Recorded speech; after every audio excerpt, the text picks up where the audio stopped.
ఆడపిల్లలకి మరియు వాళ్ళ పేరెంట్స్కి ఒక క్షణము ఈ ఒక వీడియోని చూడాలని చెప్పి నేను కోరుతున్నాను. ముఖ్యంగా ఈ స్మార్ట్ ఫోన్ రావడంతో అందరూ కూడా దానికి అలవాటమై దాని ద్వారా మళ్ళీ సోషల్ మీడియాలో అలవాటయి చాలా విషాదకరమైన సంఘటనలు నా దృష్టికి వస్తున్నాయి. వాళ్ళు కథనాలు చూసిన తర్వాత చాలా అంటే చాలా బాధ అనిపిస్తుంది. సో అందుకు మీ ముందు వచ్చి కొన్ని మాటలు చెప్పాలని చెప్పి నేను అనుకున్నాను.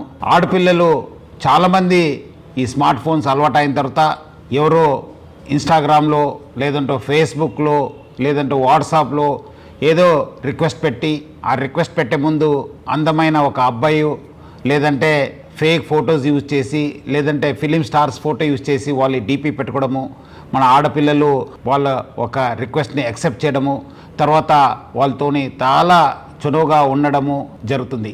కొన్ని రోజు అయిన తర్వాత ఇట్లానే ఆ ఒక మాటలు వాళ్ళ ఒక పర్సనల్ ఫొటోస్ కావాలి, మీరు చాలా అందమై ఉన్నారు, చాలా స్వీట్ వర్డ్స్ చెప్పడంతో మన ఆడపిల్లలు కూడా ఏదో తెలియక వాళ్ళు పర్సనల్ ఫొటోస్ పంపడము.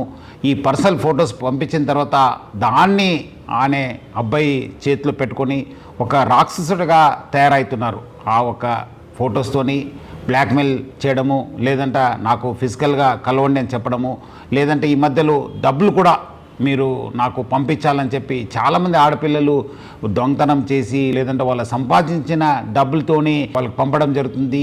అంతా అయిపోయిన తర్వాత పేరెంట్స్కి చెప్పక ఎవరు కూడా చెప్పక చాలామంది బాధపడుతున్నారు, చాలామంది వాళ్ళ ప్రాణాలను కూడా పోగొట్టుకుంటున్నారు.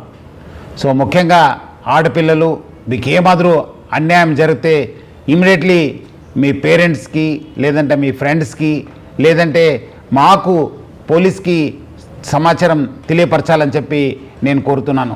పేరెంట్స్ కూడా చాలా జాగ్రత్తగా ఉండి వాళ్ళు ఆడపిల్లలతోని సమయం కేటాయించాలి. వాళ్ళు ఏం చేస్తున్నారు, ఎక్కడ చేస్తున్నారు, వాళ్ళు ఎవరి దగ్గర వెళ్తున్నారు అనేది పైన కూడా నిఘా పెట్టాల్సిన అవసరం ఎంతో ఉంది. ఇట్లాంటి సంఘటనలు మీ దృష్టికి వస్తే మీరు ఇమీడియట్లీ డయల్ 100కి ఫోన్ చేయాలని చెప్పి కోరుతున్నాను.